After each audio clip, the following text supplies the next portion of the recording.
that feeling, you know what I mean? It just creeps up on you, right? Maybe from an old smell or a song on the radio you haven't heard in ages. Or like you find an old photo somewhere dusty and suddenly, bang, you're not just remembering something. You're like, there. You get hit with this wave of emotion, this wistful yearning for days long past and moments irrecoverable, as the Oxford student put it so well. It's this really powerful rush, sometimes sweet, sometimes kind of sad. It can really just stop you in your tracks.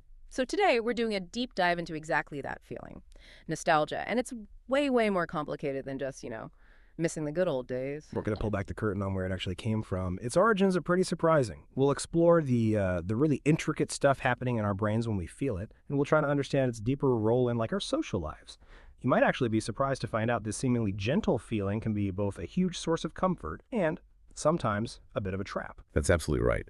Our mission here really is to unravel all those different threads of nostalgia, to understand why it feels the way it does, its power, its paradoxes. And we're drawing on a whole range of sources today, everything from scientific journals looking at brain scans to really personal essays, even discussions from places like Reddit. So the goal is to give you this holistic view, a really nuanced picture of something we all experience, and hopefully give you those key takeaways that make you feel like, okay, I get this now.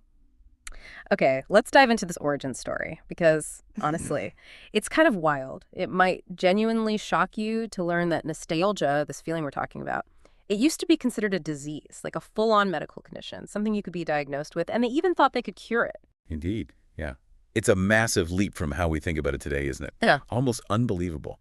The word itself, nostalgia, was actually coined way back in 1688 by a Swiss medical student, Johannes Hofer. And he used it specifically to describe this extreme homesickness. He saw it in Swiss mercenaries, soldiers stationed far away from home in France or Italy. Wow, soldiers getting sick from missing home. Exactly. That's how Hofer saw it. He didn't just give it a name. He framed it as a serious medical or neurological disease. He literally thought it stemmed from a brain deficiency, some kind of physical problem in the brain. Brain deficiencies, seriously. That was his theory. And the symptoms he listed weren't trivial. They were severe. We're talking like constantly thinking about home, obsessively, deep melancholy, insomnia, couldn't sleep, anorexia, loss of appetite, just general weakness, anxiety, shortness of breath. Even heart palpitations. Good grief. Yeah, debilitating stuff. And he genuinely believed it could be cured with the right treatment, like you treat a fever. It almost sounds funny now, doesn't it? Imagine your doctor saying, looks like a nasty case of nostalgia. Take 2 of these and call me in the morning. And the idea that it was just a Swiss thing at first, like only they could get it, that's just bizarre. It really was thought to be a uniquely Swiss problem initially. Maybe something about the mountains, who knows? But later studies pretty quickly showed that wasn't true. They found it in the French army, too, and among, people who'd emigrated. And it was a big issue for soldiers in the American Civil War. Ah, okay. So it spread. Well, the recognition of it spread. Yeah. So Hofer's early take, well, obviously lacking our modern science. Yeah. It definitely got the ball rolling. It took this vague feeling of homesickness and put it on the medical map, made it something to study, something clinical, not just poetry. And that classification as an illness, it stuck around for a long time. Through the 1700s, the 1800s, it was listed as a medical disease.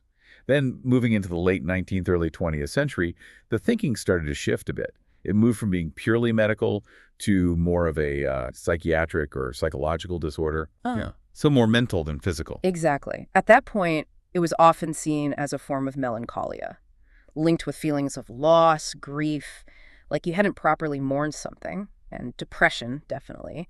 And they saw it a lot in people who were away from their usual environment. Soldiers still, sailors, immigrants finding their feet. Even first-year students at boarding schools or university feeling lost and alone. So the label changed from physical to mental, but it was still definitely a negative thing, right? Yeah. Something was wrong with you if you had nostalgia. It wasn't that nice, cozy feeling. Precisely. For centuries, it was something to be fixed, something pathological, a weakness almost. But then, and this is where things get really interesting and much closer to our current view, the understanding starts to really transform, a major turning point. Some researchers, thinkers like Davis in '79, Kaplan in '87, they started looking at the positive side. Right. They started emphasizing the good stuff. Davis, for example, said, nostalgia is infused with imputations of past beauty, pleasure, joy, satisfaction, goodness, happiness, and love. That's a world away from heart palpitations, isn't it? Totally. And Kaplan echoed that, calling it a warm feeling about the past, imbued with happy memories, pleasure, and joy. This was just a radical shift, like realizing a medicine you thought was harmful actually had benefits. Okay, that sounds much more like what most of us think of as nostalgia today. That warm, fuzzy feeling, like wrapping yourself in a familiar blanket, is a huge jump from a brain deficiency. But it's not only warm and fuzzy, is it? There's more to it. There absolutely is. And that's the crucial piece that emerged next and really defines the modern understanding. The most accurate view integrates both the good and the slightly sad or longing part. Scholars like Johnson Laird and Oatley, Barrett, and others, they started talking about the bittersweet flavor of nostalgia. Bittersweet. I like that. It captures it perfectly, doesn't it? It's not just one thing. It's a mix. Think about remembering, say, a perfect childhood holiday. There's a huge joy in the memory, right? That's the sweet. But there's also that little pang. Knowing you can't go back to that exact moment, that time is gone. That's the bitter. Castelnuovo Tedesco explained this back in 1980. Sweet because the memory brings pleasure, but bitter because the thing itself is lost forever. And he also pointed out very cleverly that even at the time, that past moment probably wasn't perfect. We tend to forget the arguments of the boredom, right? Our memory cleans it up. Huh. Yeah, selective memory is powerful. Totally. Hollock and Hovland had just called it its hybrid nature, a blend of feelings. So it's like holding both things at once, the happiness of the memory and the sadness of its passing, or maybe the imperfection of it too. And what's really interesting is that this mix, this bittersweet quality, isn't just a side effect. It actually does something for us, right? It serves a purpose. That's the key insight that drove modern research. Spot on. The bittersweetness isn't random. It actually helps nostalgia regulate negative states, soothing emotional conflicts, as some researchers put it. It's a kind of emotional self-regulation tool. That, combined with what psychologists call cognitive reappraisal, basically, your brain reframing past events, that became central. It turned nostalgia from just a passive feeling into an active, functional mental process. It helps us handle difficult emotions like loss or loneliness by mixing them with warmth and meaning from the past. So it's like a psychological coping mechanism? Exactly. It's a tool, not just a feeling washing over you.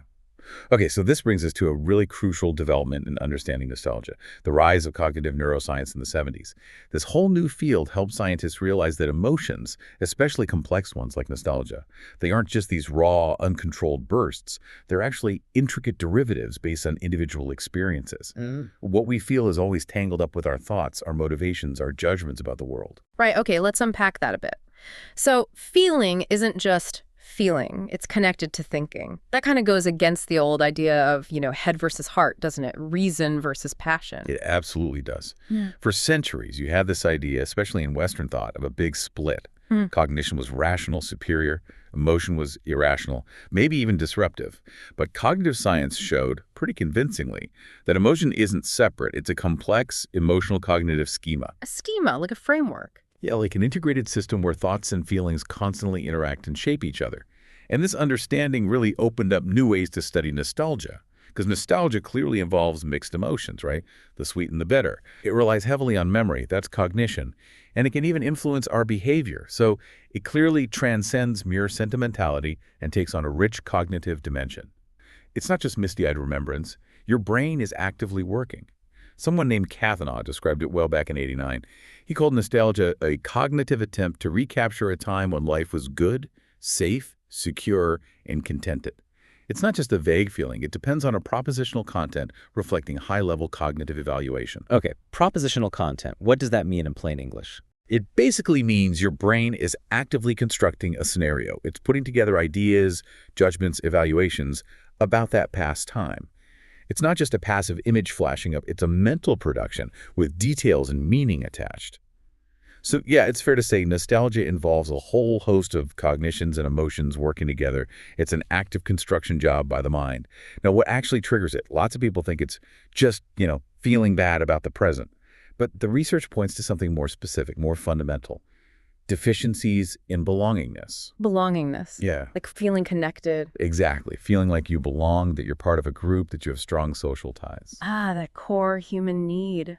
That makes so much sense. It drives so much of what we do. It really does. Psychologists Baumeister and Leary called it a core human motivation. We need to form and keep strong relationships.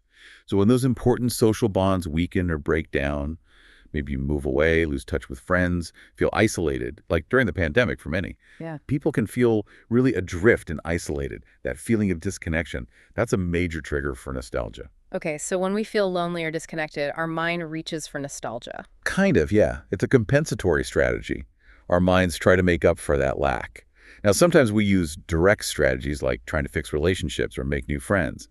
But nostalgia is more of an indirect strategy. When maybe real-world connection isn't easy right then, our minds can construct symbolic social bonds. We basically reactivate those meaningful past relationships in our imagination. Ah, like mentally revisiting happy times with people we miss. Exactly. It strengthens that feeling of social connectedness. It reminds us we can connect, gives us access to positive relational knowledge structures. It's like your brain reminding you, hey, connection feels good, and you've had it before. Mm. And there's another interesting link here. Studies show it's connected to something called low-avoidance attachment. Basically, people who deep down see others as generally responsive and who really want acceptance and closeness, they seem more likely to use nostalgia this way, perhaps because they have a strong underlying desire for connection. So people who crave connection but maybe aren't getting enough of it right now? That seems to be a key factor. So Yeah. putting it together, nostalgia gets triggered by feeling a lack of belonging, often people with that tendency towards wanting closeness, low avoidance. Mm-hmm. And maybe when it's difficult to rebuild those social bonds in the present moment, it's the brain's clever way of finding connection, even if it has to look backwards. That's a really powerful driver, that need to belong. Yeah. Okay, so once it's triggered, once we feel that lack, how does the mind actually do it? How does it process these feelings? What are the sort of cognitive tricks it uses to create that comforting, connected feeling? Right. What's the mechanism? Well, the two main cognitive strategies that pop up again and again in the research are distancing and idealization. And these aren't just passive things. They're active adjustments your brain makes. Let's start with distancing. The thing you're nostalgic for, the place, the person, the time, it must be beyond the present space of experience. It needs to feel separate from now. In the past, maybe far away, maybe even partly imagined. So it can't be something happening right now. Exactly. Linda Hutchin put it nicely. Nostalgic distancing sanitizes as it selects, making the past feel complete, stable, coherent. In other words, making it very unlike the present. Yeah, the present is usually messy. Right. So by creating this distance, this separation from the messy, maybe difficult present, it allows us to create a kind of spiritual home, a safe space in our minds. It's less about the actual place and more about an imagined safer version of it. A defense against feeling bad now. Then there's idealization. This is absolutely fundamental to nostalgia. As one researcher, Howard, said, nostalgia imaginatively projects desirable features onto the past, rather than represents qualities which the past possessed. So we're not just remembering, we're airbrushing, polishing it up. Pretty much, we're enhancing it. It's a defense mechanism where we tend to exaggerate the positive qualities and conveniently forget or downplay the negatives, those rose-colored glasses again. And this is an important distinction. This isn't the same as narcissistic idealization. How so? Well, narcissists tend to idealize themselves to feel better. Nostalgic idealization is usually focused outward on other people, on past relationships, on the whole time, space, and social bonds. The goal is to reconstruct that feeling of belonging and self-continuity, not just to boost the ego. It's about connection. That's a really helpful distinction. It keeps the focus on relationship and meaning. It reminds me of Mark Twain's Huckleberry Finn, the raft. He contrasts the awful, complicated, real world on the shore with this idealized little world on the raft with Jim. Just friendship, freedom, simplicity. That raft is like their idealized, distanced spiritual home. Makes perfect sense. Exactly. That's a perfect literary example. These two strategies, distancing and idealization, they work together. They let us build these symbolic social bonds in an idealized time space in our minds. And it's presumably in an attempt to compensate for their weakened feelings of belongingness. They're powerful mental tools for self-soothing, for finding meaning when reality feels a bit bleak, creating a mental haven. Now, what things do we actually get nostalgic about? The objects of nostalgia? Well, they're incredibly varied. Traditionally, people thought mostly about, autobiographical recollection, your own life story, especially memories of your hometown, your childhood home. Right, the classic image. Yeah. But home is much bigger than just the house, isn't it? It's the school playground, childhood games, old friends, the taste of certain foods your grandma made, family tradition. Anything tied to that personal history and sense of self? Precisely. And more recent studies confirm this huge range. People feel nostalgic about all sorts of things beyond just places, like a whole decade, the 80s, the 90s, or old music, fashion, TV shows. But get this, Nawaz and Platt, way back in 1965, suggested there might even be 3 types of nostalgia. 3 types. Okay, I'm intrigued. Yeah. First, past-oriented. That's the classic homesickness, missing childhood, your homing instinct. Second, present-oriented. This one's more a reaction to struggling now, feeling like you're not adapting well to your current life, so you long for things to be different, maybe like they used to be. Okay, that makes sense. A kind of dissatisfaction trigger. Right. And the third one is the most surprising, future-oriented.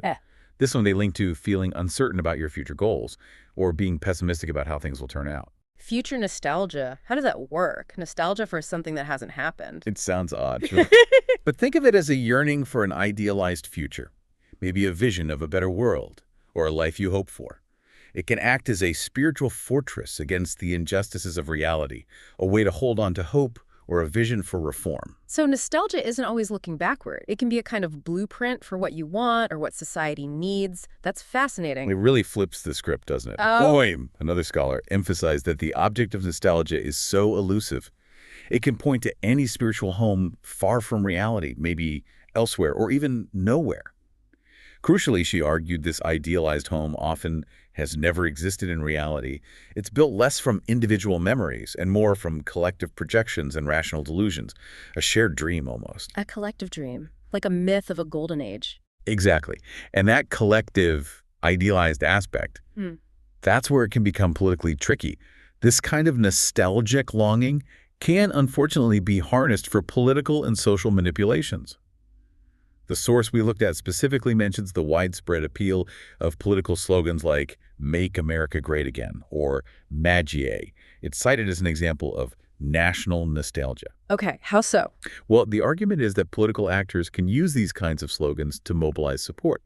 They do it by conjuring up these vague images of bygone golden ages, images that might resonate emotionally but aren't necessarily based on strict historical fact. They tap into that collective yearning. Right, tapping into a feeling rather than just facts. It's clear how that could be powerful.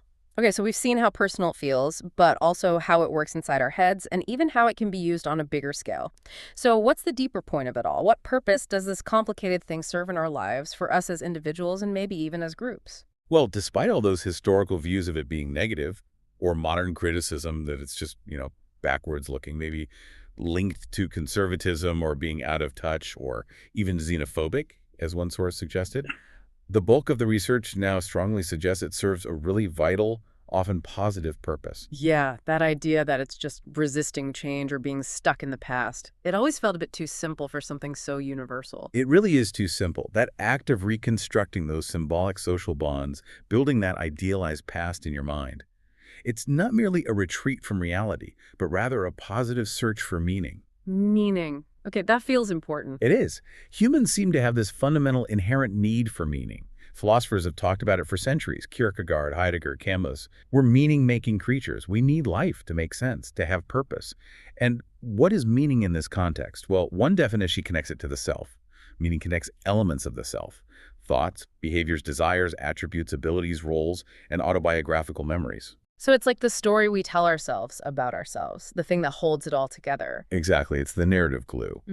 And when that framework gets disrupted, maybe through loss, big life changes, feeling disconnected, it creates this urgency to construct another relational framework.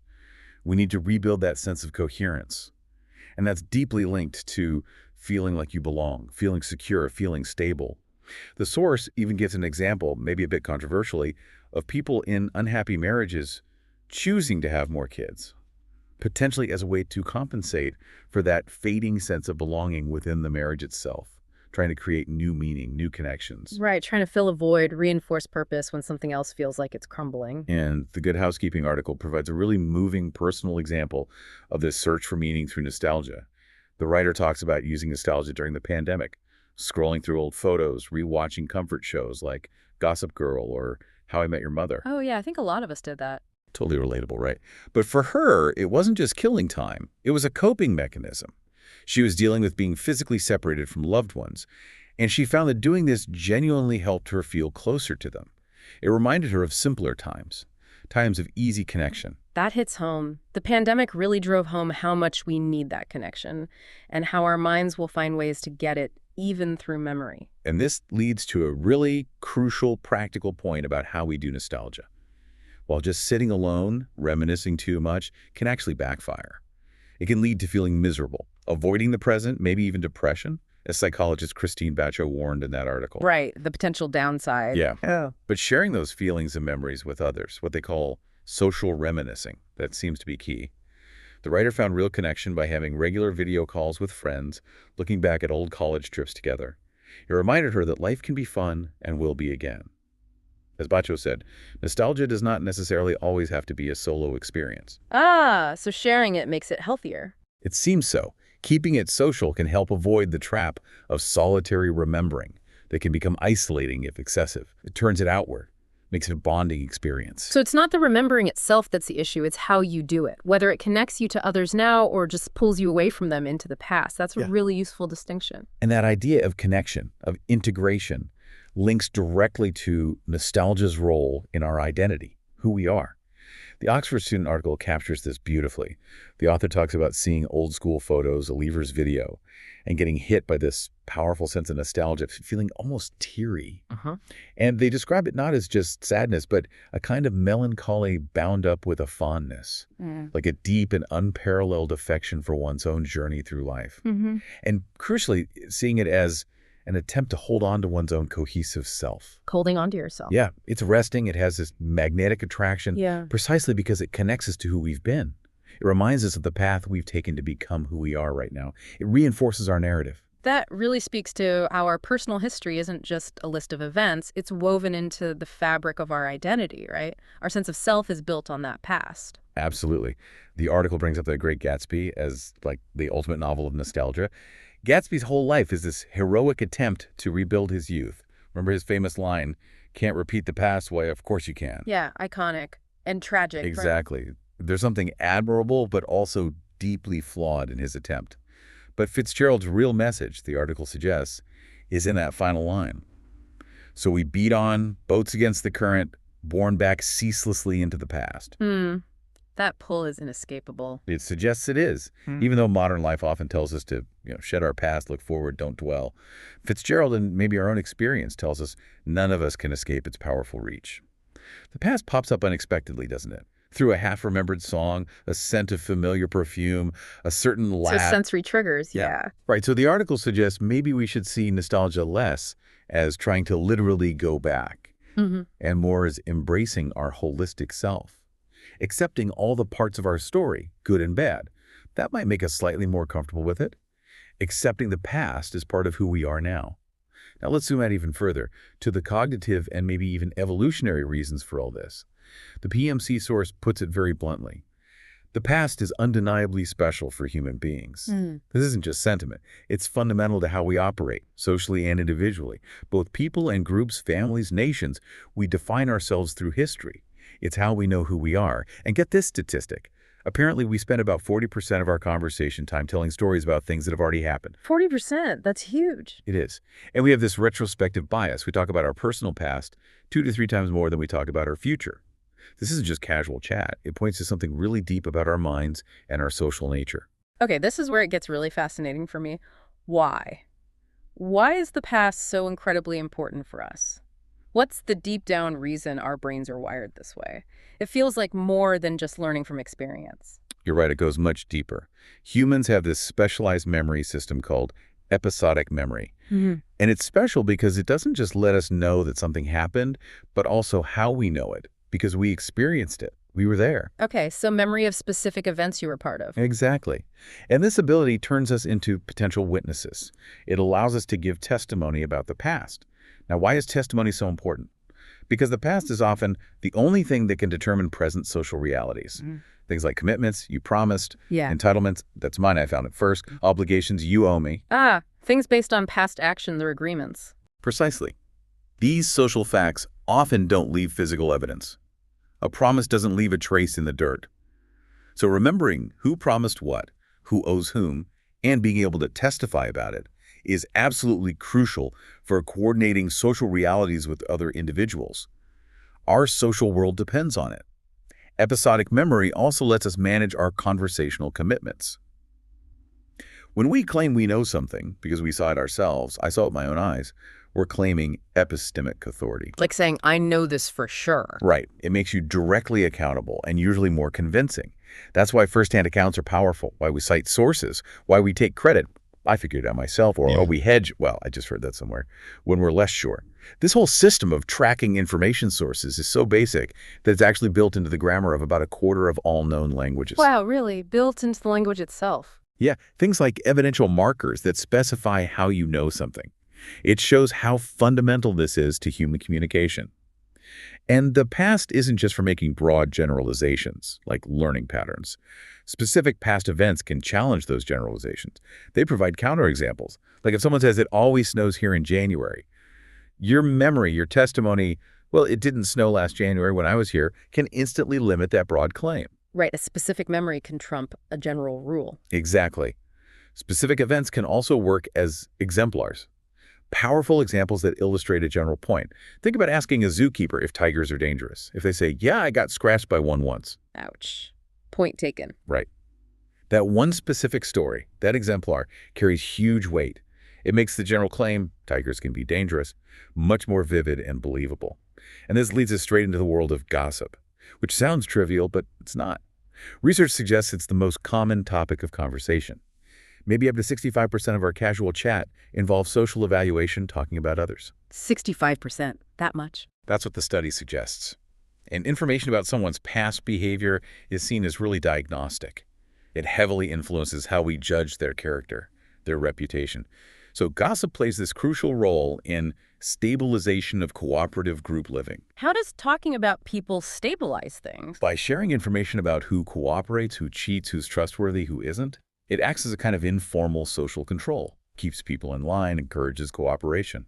And again, the source of the gossip matters. Is it reliable? Can the person telling the story be held accountable? And maybe most profoundly, think about purely social facts. Things like promises, bets, agreements, even marriages. These things don't inherently leave physical marks on the world. They exist because we say they exist, through communication. Like saying I do creates the marriage. Precisely. The proof often could come only from testimony. Someone has to remember and report that the communicative act happened. These commitments have a dual temporality. They're about the future, what you'll do, but they're justified by a past event, the act of promising. And because human memory is fallible, society's developed ways to make these things more solid, like having witnesses at weddings or writing contracts down, creating external proof to back up memory. So our ability to remember specific past events, to tell stories about them, to bear witness, it's not just about personal memory. It's actually foundational to our entire social structure, enabling trust, cooperation, accountability. That seems to be the argument. Yes. This capacity for testimony, rooted in episodic memory, likely enabled complex social coordination. It allowed new kinds of social facts to even emerge, things that couldn't exist without this shared memory and testimony system. It allows us to make sense of the past, to build narratives connecting cause and effect. X happened because of Y. And yes, these narratives are often biased in favor of present beliefs, attitudes, and goals. We shape the past to fit the present. But that serves a crucial communicative role, establishing present social realities by referencing history. The primary function might not be perfect accuracy, but effective social function, making society work. It's pretty amazing when you think about it. Okay, we've explored all these fascinating functional sides of nostalgia, how it gives meaning, builds identity, glues society together. But let's be real, there's a definite downside too, isn't there? It's not all positive function. The bittersweet can sometimes just be, well, bitter. Absolutely. That's a really important counterbalance. As the Good Housekeeping article warned, and as you see constantly in online discussions, spending too long reminiscing alone can really backfire. Instead of comfort, it can lead to feeling genuinely miserable. It can make people reluctant to engage with their actual lives, and it fosters this unhealthy focus just on the past. Christine Bacho explicitly warned this can lead to depression. So the tool meant to soothe can end up causing pain. Ironically, yes, if it's overused or used in isolation, the balance is key. I remember that Reddit comment from Fruity Salads you mentioned. It was so striking, saying they fear nostalgia, find it one of the most depressing things a human can do, Right. describing it as being homesick for a place that no longer exists, people that are gone or changed, and crucially losing sight of the present. That really captures the feeling of being trapped, doesn't it? It's a powerful description of that negative spiral. And there was another one from Reddit, from Rumored Reality, trying to reconnect with an old high school friend after a teacher's funeral, wanting to recapture that old bond. Yeah. How did it go? It's not well. 2 decades had passed. They were just different people. The user felt like they were trying to reconnect with a ghost. The past self wasn't there anymore. And the conclusion was just let them go. Sad, but realistic sometimes. Ooh, yeah. These stories really highlight that pain when the idealized memory crashes into present reality. The past is fixed, people change, the world changes, and then there's that whole rose-colored glasses thing we talked about. A Reddit user brought this up about the 90s. Well, okay, maybe some objective things have gotten worse for some people. Yeah. Our personal memories are so subjective, right? We selectively remember the good stuff. We filter out the bad, the boring, the difficult. And that creates this potentially really unrealistic comparison with the present. Makes today seem worse than it is because we're comparing it to a fantasy past. Setting ourselves up for disappointment. Exactly. That Reddit thread really brought out this tension between wanting to hold on to the past and knowing that things inevitably change. User Rubix44 was talking about feeling like everything has gotten worse since the 90s, struggling to explain that feeling of loss to younger people, asking how to deal with nostalgia without being forever depressed. That's a heavy feeling. It is. But then you had another user, Murky Resolve 2843, push back hard, saying nostalgia is a lie, reminding everyone the 90s had huge problems too. Ethnic cleansing, violent crime, the AIDS epidemic. Right, puncturing the idealized bubble with cold, hard facts. Exactly. It shows how different perspectives can completely change the view of the good old days. There's rarely one simple truth about an era. So it's this constant internal battle, isn't it? Between the idealized past we remember or imagine and the often messy, complicated present we live in, both factually and emotionally. Sounds like a tough balancing act. And sometimes the loss is so profound, the challenge goes beyond just balancing. There was that incredibly raw comment from Acrobat2126 after losing their wife, just stating, "I'm cooked," saying some things are just too horrible to get over. Yeah, that was powerful. And it really underscores that while coping strategies are useful, deep grief, real trauma, that's different. It's not always just about mindset or choosing not to be miserable. Some pain is just immense. And changes your relationship with the past profoundly. That old Greek saying, someone quoted on Reddit, you can't step in the same river twice. Yeah, in Heraclitus. Everything changed. It perfectly captures that impermanence that makes nostalgia painful sometimes. Things do slip away. And the discussion also noted that resisting change might be kind of inherent for humans. We like stability. But how we process that change varies hugely, depending on our personality, our wiring, maybe neurodivergence, our life experiences. There's no single right way to feel about the past or about change. But despite all those challenges, the title of that Reddit thread itself offered a really hopeful direction. It said, nostalgia isn't just missing the past, it's a kind of panic, a fear that the people and world that gave us meaning are slipping away. But by recognizing it as part of our personal story, we can choose to turn that feeling into a more thoughtful way of living. That's a fantastic reframing. Wow. Okay, so see it not just as sadness, but as a signal. A fear of losing meaning. And then choose how to respond. That feels active, not passive. Exactly. It shifts it from something that just happens to you to something you can engage with consciously. It encourages moving beyond clinging to what cannot remain, because nothing remains the same. And accepting, really accepting that all things must pass. And by trying to stay fully in the here and now, grounded in the present moment, we can lessen those negative, isolating effects of getting lost in the past. It's about presence. The thread also mentioned a type of therapy, acceptance and commitment therapy, or ACT. ACT, what's the idea there? Well, it seems relevant because it helps people deal with how modern life constantly pulses, either dwelling on the past or worrying about the future. ACT encourages experiencing the full breadth and width of life, past, present, future, but from a grounded present perspective. Making life feel big and meaningful without getting stuck in one time frame. It's about noticing your thoughts and feelings, like nostalgia, without fighting them, and then choosing actions based on your values right now. Okay, so bringing it all together, what does this mean for us navigating our own feelings about the past? How do we harness the good stuff, the meaning, the connection, the identity boost, without falling into the traps? without letting the past stop us from living fully now. How do we get that balance right? So today we've really taken a journey, haven't we? From nostalgia's wild origins as a literal disease, all the way to understanding it now as this complex, adaptive thing our brains do. It's clearly not just fluff, it's a powerful tool for finding meaning, strengthening our connections, and even building our sense of who we are, our life story. Absolutely. And while it offers so much comfort, connection, that sense of continuity, that spiritual home we often crave, it definitely comes with risks if we're not mindful. Getting stuck, feeling isolated, becoming depressed, or getting hooked on an idealized past that, let's face it, probably wasn't quite as perfect as we remember it. It's a real balancing act. And that brings us back to that fascinating paradox of memory our sources highlighted. The past itself, it's done, fixed, immutable. What happened, happened. But our relationship with the past, our memory itself, that's incredibly active and dynamic. Our episodic memory isn't just a recording device. It's constantly constructing narratives, often shaping them, subtly or not so subtly, based on what we need now, our current beliefs, our goals, and serving all those vital social functions, making commitments stick, managing reputations, making sense of it all. We don't just recall the past, we actively use it. So given all that, given that our brains seem designed to use the past not just for perfect accuracy, but to build our present social world and our own sense of self, here's a thought to leave you with. How can you consciously engage with your own personal history? How can you use those memories, that sense of nostalgia, to empower your present life and shape a more meaningful future? Without getting lost, drifting back on that current into what used to be, how do we make sure those rose-colored glasses help us see the path forward more clearly, rather than just trapping us in a beautiful, static dream of yesterday? Something to think about.